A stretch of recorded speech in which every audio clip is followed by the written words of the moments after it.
Welcome to Karen's HOA Nightmares. Get ready for the most outrageous, shocking, and downright hilarious tales from the world of homeowners associations.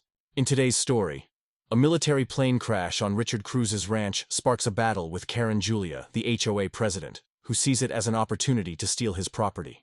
She falsely accuses Richard of violating HOA rules and interferes with the military investigation, triggering a federal probe. With the help of Major Gina Fruga and local friends, Richard uncovers Karen's involvement in a larger conspiracy.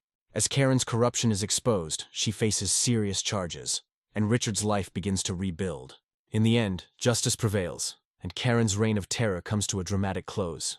Don't forget to like, subscribe, and share your thoughts in the comments and keep up with our latest hot stories. A military plane crashed on my property, but instead of offering help, Karen, the HOA president, wasted no time in calling the cops to have me arrested. She accused me of breaking HOA rules by allowing an emergency landing on my land. What she saw as an opportunity to take my property quickly turned into a major mistake. When she meddled with the military crash site, things escalated, leading to federal involvement. The discovery of her actions shocked everyone, and now she's facing a hefty federal fine. But that's only the beginning. Stay tuned and let us know where you're watching from. It was a typical Saturday afternoon at my ranch, located just outside of town. I own an auto repair shop and was working in my garage when I heard it. A loud, rumbling noise overhead.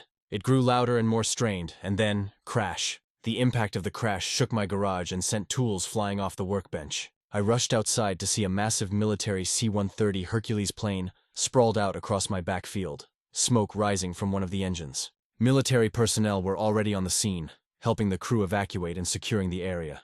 "Sir, please stay back," an officer instructed me. "This is now a restricted zone." Still in shock, I nodded, unable to fully comprehend what had just happened. Then, as I stood there, trying to process, I heard that familiar voice. "Richard Cruz, what have you done this time?" Karen Julia, our HOA president, stormed up my driveway with two board members following her closely. "This is unacceptable," Karen shouted. "You're ruining the neighborhood." "Karen, a plane just crashed here. How could this be my fault?" I asked, still in disbelief. But she was already on her phone. "I'm calling the police. This is a clear violation of HOA rules regarding aircraft on residential property," she declared. She acted as if the plane was just any ordinary civilian aircraft, completely ignoring its military status. "Ma'am, this is a military emergency," an officer tried to explain. But Karen brushed him off. "I don't care," she snapped. "This man is a menace to our community." Deputy Mike Torres arrived about 15 minutes later. "What's going on here, Richard?" he asked as he stared at the wreckage. Karen immediately started her rant. "Arrest him! He's created a public hazard and violated multiple HOA regulations." Mike rubbed his temple. He'd seen this type of drama with Karen before. "This is clearly a military accident. Richard didn't cause this," he said calmly. A military officer stepped forward. "Deputy, this was a training accident caused by mechanical failure.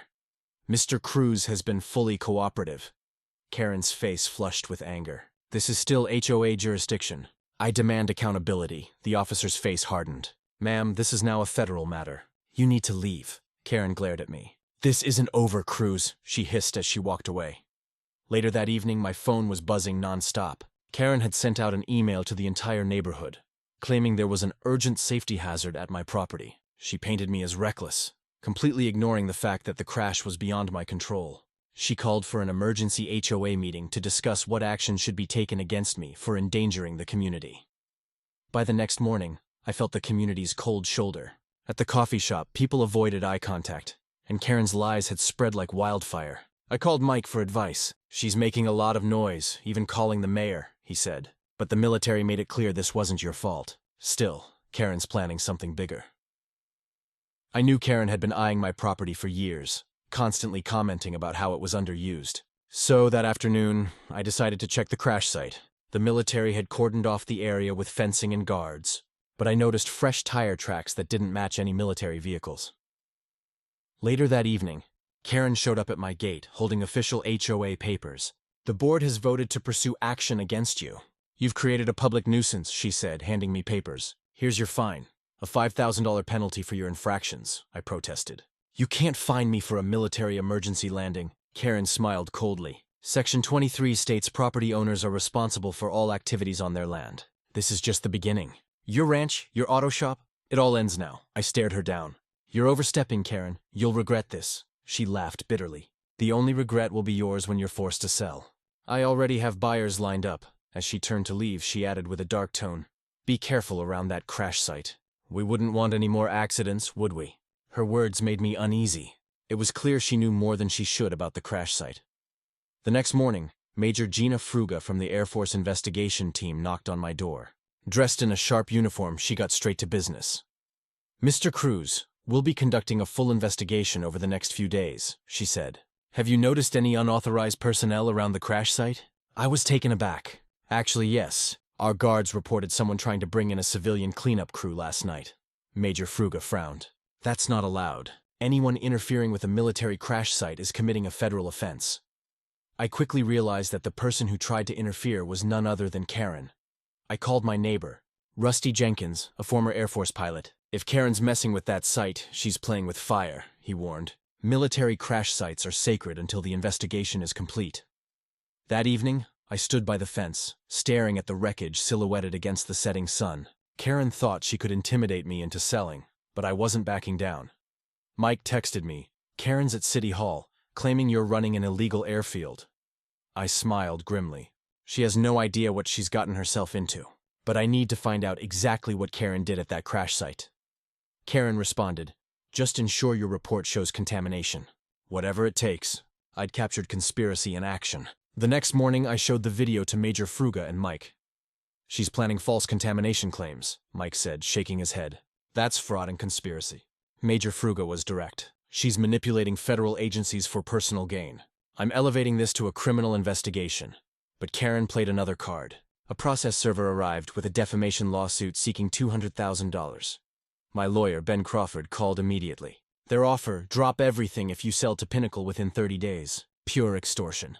I stood at my window watching military personnel work the crash site. Sarah and I had built our life here. Now, this power-hungry HOA president thought she could steal it through lies and threats. But she'd made a crucial mistake, interfering with the military. From what Major Fruga said, that would be her downfall. The question was how much damage she'd do first. As military floodlights illuminated another night of investigation, I wondered what else Karen was planning. Dawn brought a war council to my kitchen. Rusty, Mike, off-duty, and Major Fruga sat around my table with strong coffee and stronger evidence.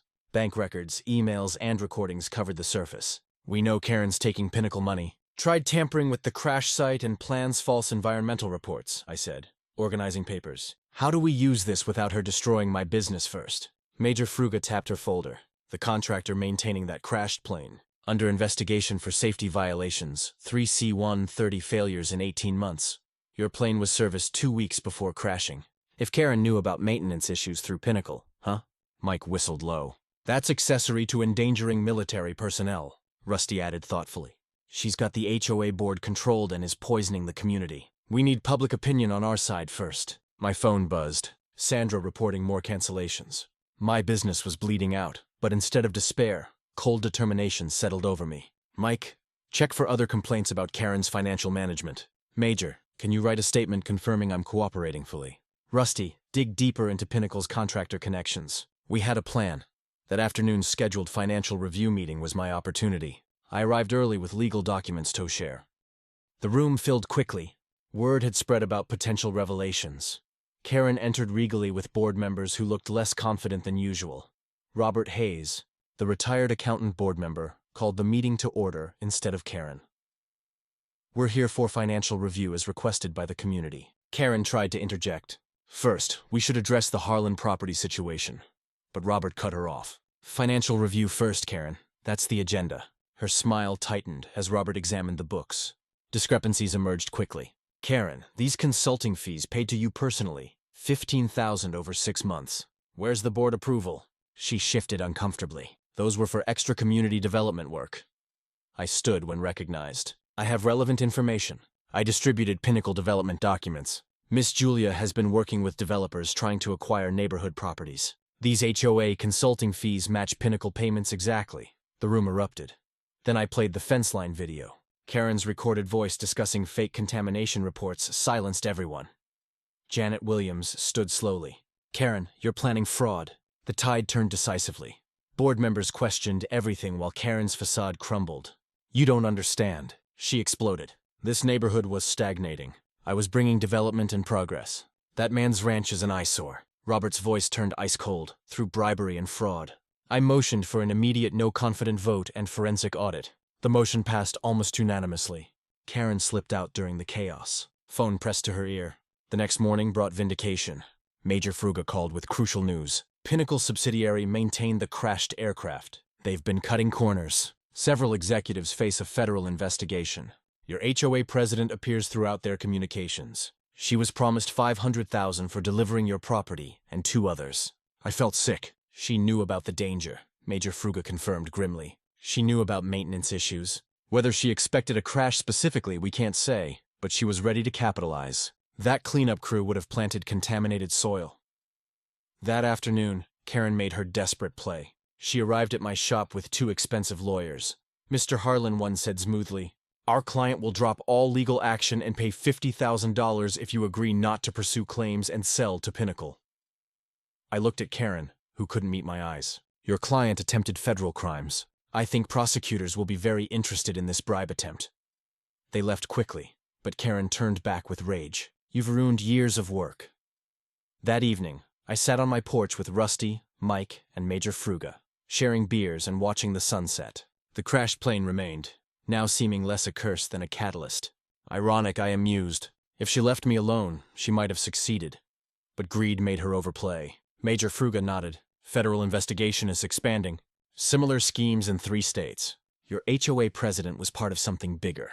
My caution proved justified the next morning. My shop windows were spray-painted. "Liar, fraud, and destroying our community." Security footage showed teenagers from Karen-loyal families. She was using proxies now, but I could play that game too. I called a press conference inviting local media to hear the truth about HOA corruption. The turnout impressed me. Major Fruga explained military findings. Mike detailed criminal investigations. Then I spoke. "For years, our HOA president ruled through fear. She took bribes, plotted property theft, and endangered lives for profit. Today that ends. Our community reclaims control from corruption." The story went viral locally. Within hours, neighbors shared their own Karen horror stories. The forensic audit revealed extensive embezzlement. That night, Karen called from an unknown number, sounding desperate. "Richard, please. I'll leave town. Resign everything.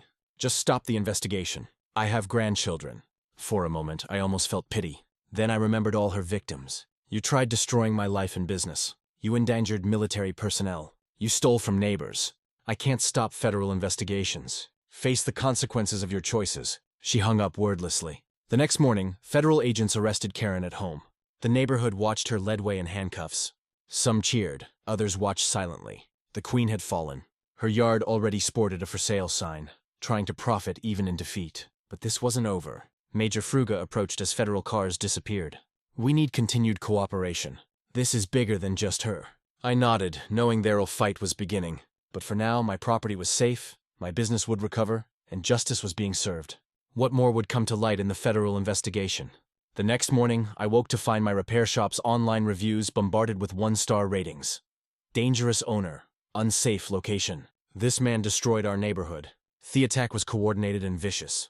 Karen had hired a professional PR firm to destroy my reputation. Local news picked up the story. HOA president claims local business owner endangers community." The reporter interviewed Karen, who played the victim perfectly, dabbing her eyes with a tissue as she described how I'd terrorized her for trying to protect the neighborhood. By noon, the damage was real. 3 Regularchus Richarders called to cancel appointments, citing safety concerns. Sandra looked worried as she showed me the appointment book, nearly empty for the next week. "Richard, people are scared to come here. They think you're some kind of criminal." I felt the weight of Karen's campaign crushing my business. $15,000 in contracts gone in a single morning. At this rate, I'd be bankrupt within months. Major Fruga called with disturbing news.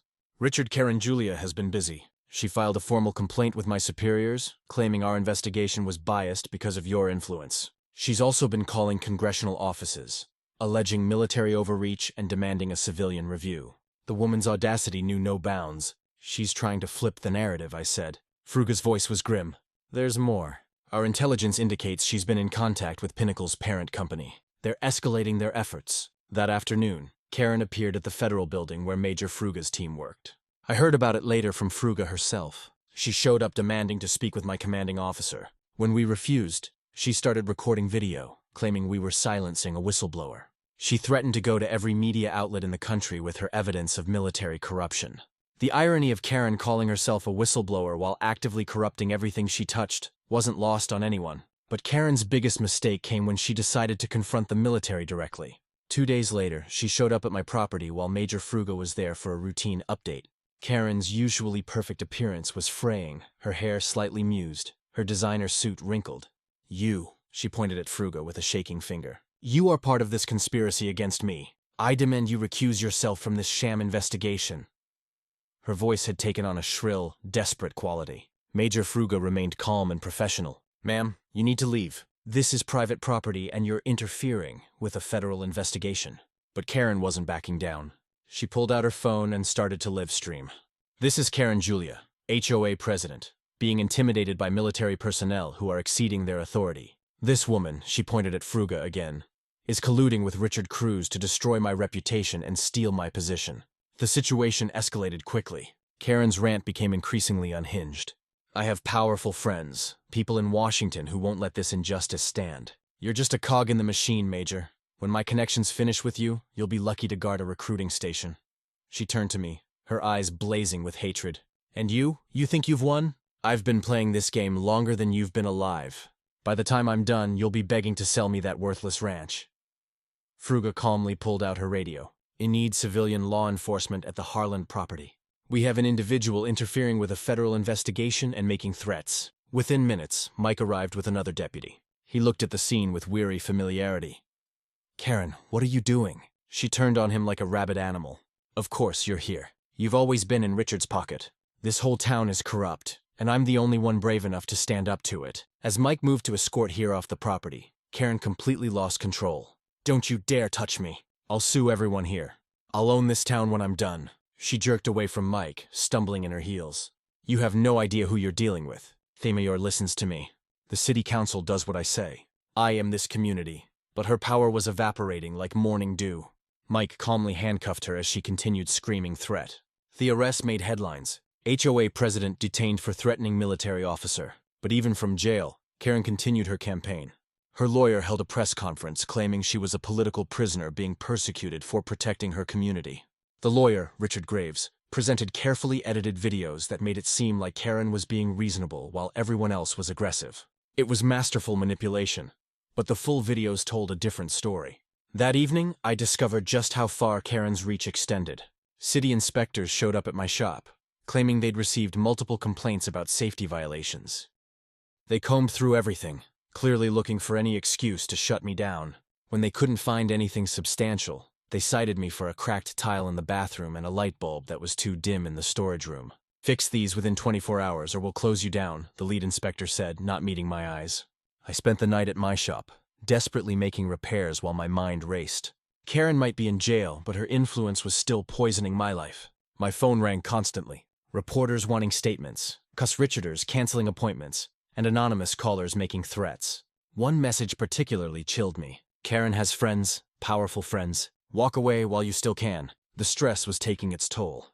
I found myself pacing the empty shop at 3 a.m., exhausted but unable to sleep. Looking at Sarah's photo on my desk, I slammed my fist down on the workbench and shouted, "Enough! I've had enough!" The sound echoed in the empty space. I was tired of being defensive, tired of reacting to Karen's moves. It was time to go on the offensive. But first, I needed to understand just how deep her connections went. The next morning, Rusty arrived with troubling news.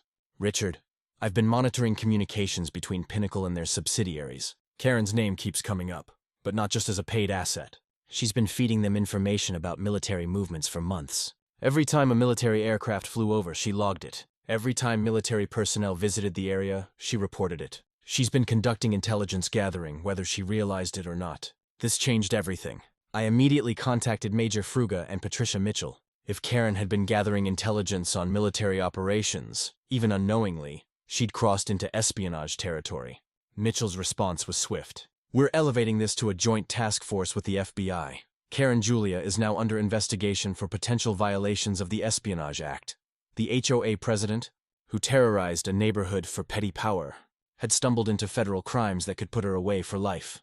But even as the federal investigation intensified, Karen's influence continued to haunt me. My business was hanging by a thread, my reputation was in tatters, and mysterious surveillance vans had started appearing near my property. Mike confided that Karen had filed complaints trying to get him fired, claiming he'd brutalized her during the arrest. She's got friends on the city council pressuring the sheriff. He told me, I might lose my badge over this.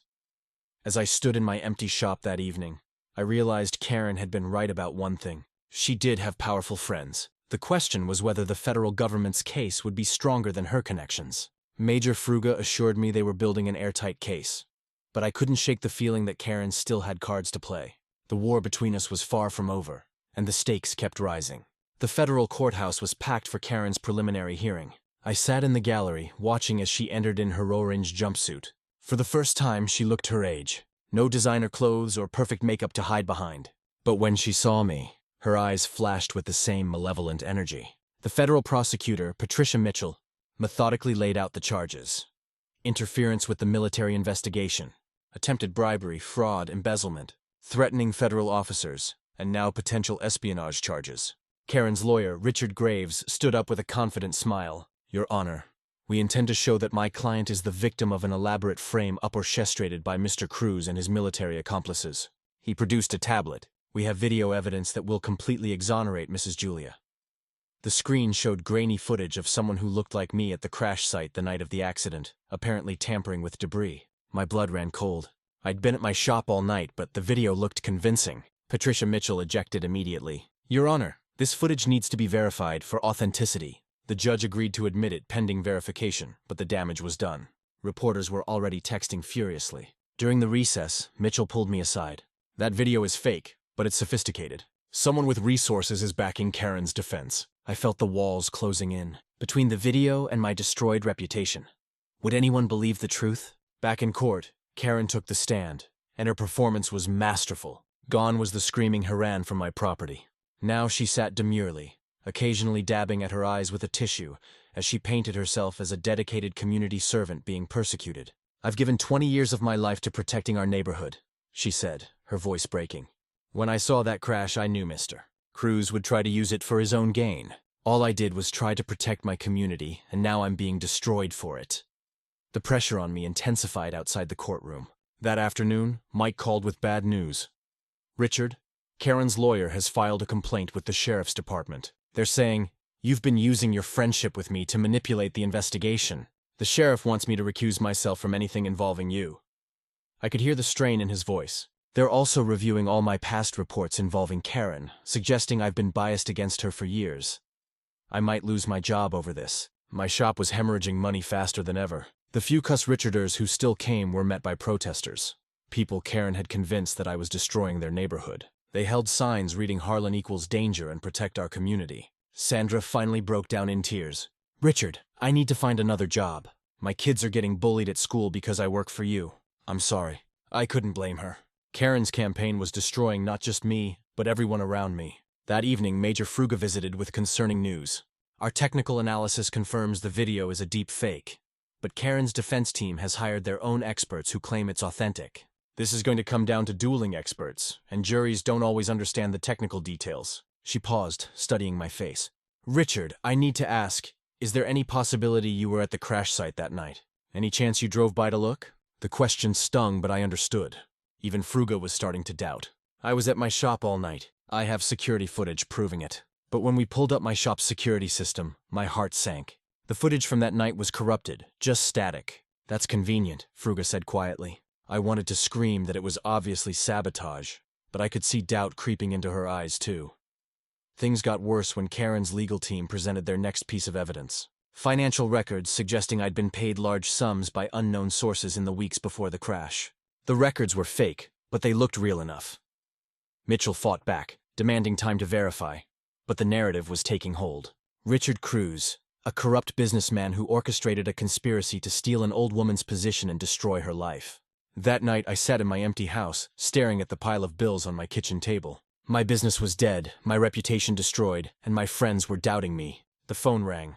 Another death threat, another angry neighbor, another reporter wanting a comment on the shocking revelations about my crimes. I found myself looking at the computer screen, the cursor blinking in an email draft to my lawyer. Maybe it was time to give up, sell the property to whoever wants it, and disappear. I walked out to the fence line, looking at the spot where the plane had crashed. The military had removed most of the debris, but the earth was still scarred. In that distance, I could see lights from Karen's supporters holding a vigil outside her empty house, praying for her release. They saw her as a martyr, a brave woman standing up to corruption. The truth had been twisted so thoroughly that I wondered if it even mattered anymore. My phone buzzed with a text from an unknown number. "Give up now and we'll make it easy. Keep fighting and lose everything. Your choice." I stared at the message, feeling the weight of the threat. Whoever was backing Karen had resources I couldn't match. But as I stood there in the darkness, I thought about Sarah, about the promise I'd made to protect our land. I thought about justice, about truth, about not letting bullies win. I deleted the message without responding. The next morning brought a new crisis. Patricia Mitchell called, her voice tense. "Richard, we have a problem. A witness has come forward, claiming to have seen you at the crash site that night. They're providing detailed testimony about watching you move debris and take photographs." I felt my knees go weak. "That's impossible." "Who's this witness?" Mitchell hesitated. "Someone credible enough that we have to take it seriously." "Richard, I need you to be completely honest. Is there anything you haven't told me?" The betrayal stung. Even the prosecutor was starting to doubt me. "Patricia, I've told you everything.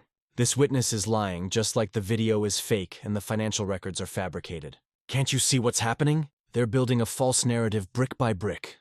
But I could hear the uncertainty in her voice. "I believe you, Richard, but belief isn't enough. We need proof. And right now they're doing a better job of creating their version of reality." Major Fruga arranged a meeting at a secure location. Her face was grave as she laid out the situation. "Richard, the investigation is at a crossroads. Karen's backers are throwing everything they have at this. We've traced some of the money to offshore accounts, but the trail goes cold. Someone powerful wants you discredited and your property available." She leaned forward. "We need to go on the offensive. Are you willing to take a risk?" "What kind of risk?" I asked, though I already knew I'd say yes. I had nothing left to lose. "We want to arrange a meeting between you and Pinnacle's representatives. You'll wear a wire and pretend to negotiate selling your property. If we can get them on tape, admitting to the conspiracy, it could turn everything around." It was dangerous. If they suspected a setup, I could end up like the debris in that field, scattered and broken. But what choice did I have? That night, I sat at my kitchen table writing a letter to Sarah's sister in case something went wrong. Outside, I could see surveillance vehicles that no longer bothered to hide. Karen might be in jail, but her puppeteers were still pulling strings.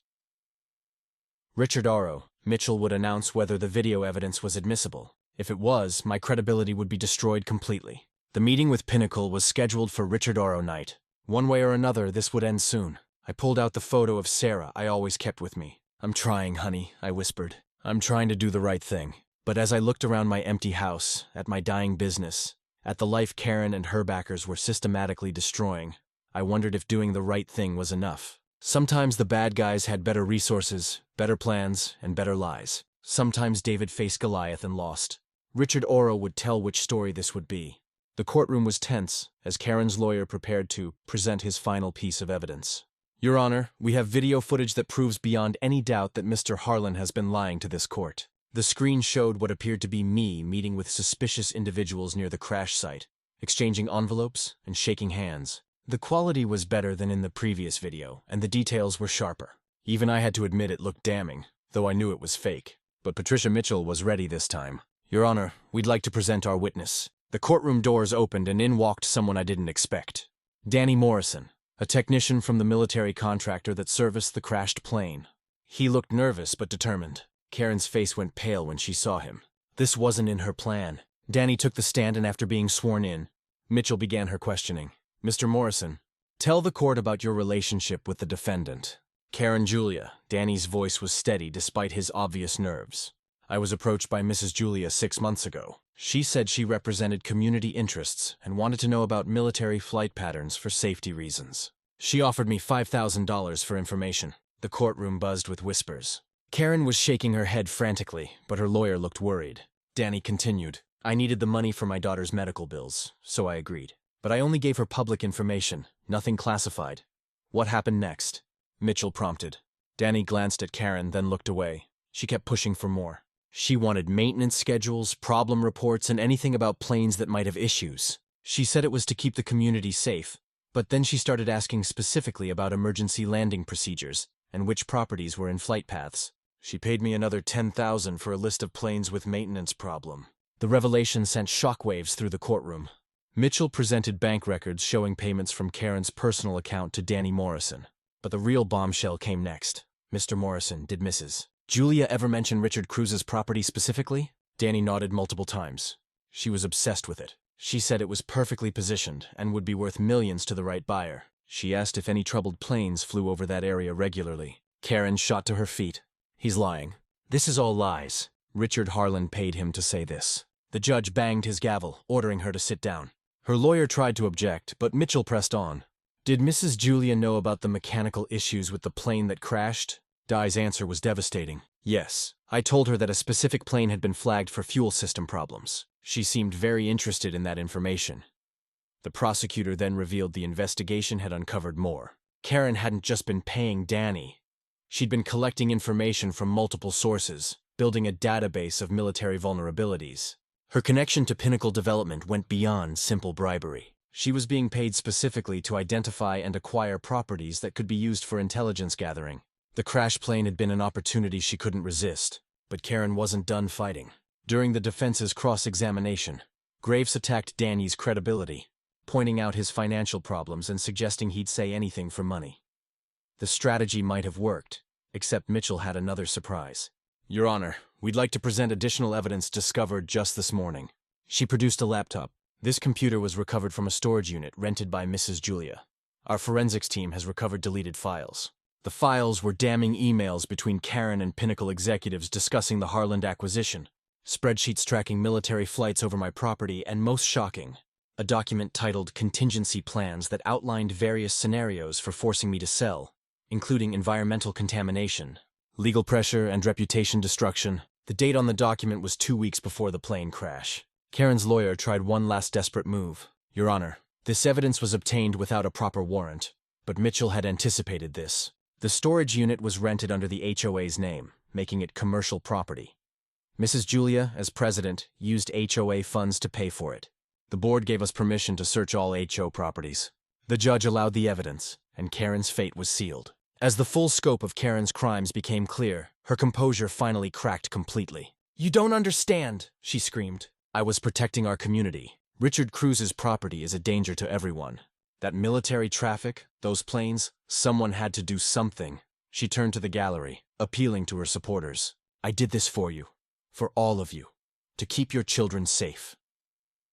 But even her most loyal followers looked shaken by the revelation. The judge called RSS to review the evidence. In the hallway, Karen's daughter approached me, tears streaming down her face. Is it true? Did my mother really? Did she know that plane might crash? I didn't know what to say. The truth was complicated. Karen probably hadn't expected an actual crash, just the threat of one. But her greed had blinded her to the real danger she was creating. Your mother made choices, I said finally. Wrong choices, but I don't think she meant for anyone to get hurt. When the court reconvened, more evidence emerged. The deep fake videos of me had been created by a company that Pinnacle had hired. The financial records were forgeries. The witness who claimed to have seen me at the crash site was a Pinnacle employee. Every piece of evidence against me had been manufactured as part of Karen's reputation destruction plan. The investigation also revealed that Karen had been embezzling from the HOA for years, using the money to fund her intelligence gathering operation. But the most shocking revelation came from Major Fruga's testimony. Our investigation has determined that Mrs. Julia's actions potentially compromised national security. The information she gathered and sold could have been used to target military aircraft. While she may not have intended espionage, her greed created a vulnerability that hostile actors could have exploited. The terrorism and espionage charges were added to Karen's growing list of crimes. Karen's final attempt at defense was pathetic. She took the stand against her lawyer's advice, weeping as she painted herself as a patriotic American who just wanted to protect her community. But Mitchell's cross-examination was brutal, systematically destroying every lie. When confronted with the evidence of her payments from Pinnacle, Karen tried to claim she thought they were legitimate consulting fees. When shown her detailed notes on military aircraft vulnerabilities, she insisted she was just being a concerned citizen. The jury didn't buy it. After just 3 hours of deliberation, they returned guilty verdicts on all counts: conspiracy, fraud, embezzlement, bribery, interfering with a federal investigation, and attempted espionage. The judge, noting the severity of the crimes and the danger Karen had posed to national security, sentenced her to 25 years in federal prison. As the bailiffs led her away, Karen turned to me one last time. "This isn't over, Harlan. You'll pay for this." But her threat rang hollow now. In the aftermath, the full extent of the conspiracy emerged.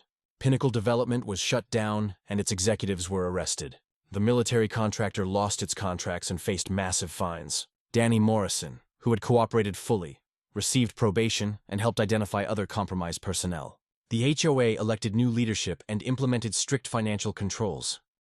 My reputation was restored and my business slowly recovered, as neighbors apologized for believing Karen's lies. But the real victory came a month later when the military held a ceremony at my property. They presented me with a civilian commendation for helping expose a major security threat. Major Fruga shook my hand. "Your persistence in the face of personal destruction helped protect countless military personnel. Thank you." As I stood there looking at the spot where the plane had crashed, I thought about how a simple mechanical failure had exposed a web of corruption and greed. Karen Julia had spent years building her petty kingdom, ruling through fear and manipulation. Her greed had led her to betray just her neighbors, but her country. Now she would spend decades in a federal prison, her legacy one of shame and treachery. The queen of the HOA had fallen, brought down not by the military or federal agents, but by her own insatiable appetite for power and money. Justice, delayed and hard won, had finally been served. The federal courthouse was packed for Karen's final sentencing. I sat watching as she entered in shackles, her perfect facade completely shattered. The judge's voice was firm as he delivered the verdict. "Karen Julia, you are hereby fined $150,000 for interfering with a military crash site and accepting bribes. You are immediately removed as HOA president. Additionally, you will serve $25 years in federal prison for conspiracy, fraud, and attempted espionage." Karen collapsed into her chair as the weight of her crimes finally crushed her. The military contractor involved was also banned from all government contracts and faced millions in fines. As Karen was led away, she turned to look at me one last time.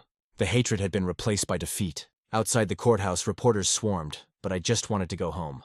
The crashed plane had been removed from my property weeks ago, leaving only healing scars on the land. That evening, I decided to host a barbecue at my ranch, something I hadn't done since Sarah passed. I invited Major Gina Fruga, Rusty, Mike, and all the neighbors who had supported me through this ordeal. As the sun set, people began arriving at my property. Some came hesitantly, embarrassed about believing Karen's lies. Mrs. Patterson approached with tears in her eyes. "Richard, I'm so sorry. We should have known better. You've always been a good neighbor, and we let her poison our minds." I accepted her apology graciously. The barbecue turned into a celebration of freedom. Neighbors who hadn't spoken in years were laughing together. Finally free from Karen's divisive influence, the community was healing. During the gathering, Major Fruga pulled me aside with important news. "Richard, I need to tell you something. During the investigation, Karen tried to bribe me with $50,000 to alter my testimony. She was desperate to avoid prison." The revelation didn't surprise me. Karen had been corrupt to her very core. I raised my beer bottle high and called out to everyone to justice. The crowd echoed my toast, and for the first time in over a year, our neighborhood felt like a real community again. 3 days later, Karen attempted one final manipulation. She arranged for a public statement to be read at the next HOA meeting, apologizing for her actions and asking for forgiveness. Janet Williams, the new HOA president, read it aloud, but the room remained silent. When she finished, old Mr. Henderson spoke for everyone. Too little, too late. The community had moved on. Karen's reign of terror was over, and her last grab for sympathy fell on deaf ears. That night, she was transferred to federal prison. Within a week, Karen quietly left the neighborhood. Her house went up for sale, and a moving truck appeared in the middle of the night. No one said goodbye. No one watched her leave. The woman who had controlled every aspect of our lives for years simply vanished like a bad dream. Her departure was as hollow as her leadership had been. The next morning, children played freely in yards where they'd once been cited for noise violations. People painted their doors colors other than beige. Life returned. I spent the following weeks getting my auto repair shop back on track. Cuss Richarders returned with apologies and support. My business, which Karen had nearly destroyed, began thriving again. One morning while cleaning out my garage, I found something that made me stop cold. Hidden behind some old boxes was a small metal sign. It read simply, "You won, Richard." It was in Karen's handwriting. She must have placed it there during one of her inspections. I stared at it for a moment, then tossed it in the trash where it belonged. 6 months passed peacefully. I transformed my property, creating a community garden where neighbors could grow vegetables together. The spot where the plane had crashed became a symbol of renewal rather than conflict. One evening while tending Richard Otto's, I heard the familiar sound of military aircraft overhead. A C-130, just like the one that had crashed, flew past on a training mission. I looked up and muttered with a grin, "Don't even think about landing here again." The irony wasn't lost on me. The transformation of our neighborhood was remarkable. Without Karen's oppressive rules, property values actually increased.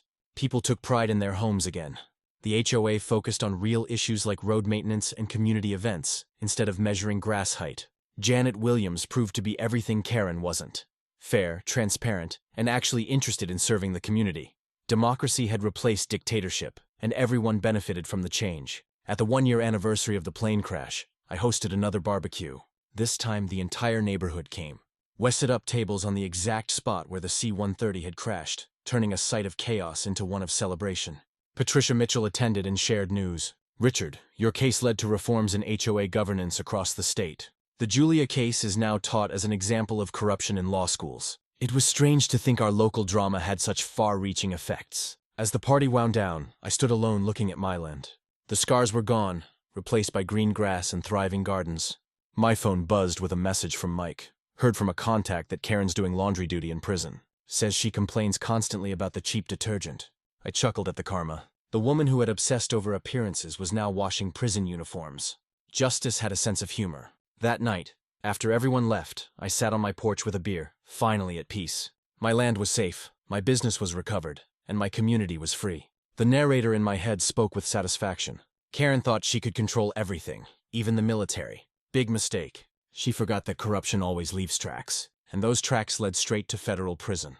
I smiled at the thought. Sometimes the good guys do win. As I headed inside, one last military transport flew overhead, its lights blinking in the darkness. "Safe travels," I called out, then laughed at myself. What a journey it had been. From a crashed plane to exposed corruption to federal trials. But it was over now. Karen would spend decades behind bars, and we could all live freely.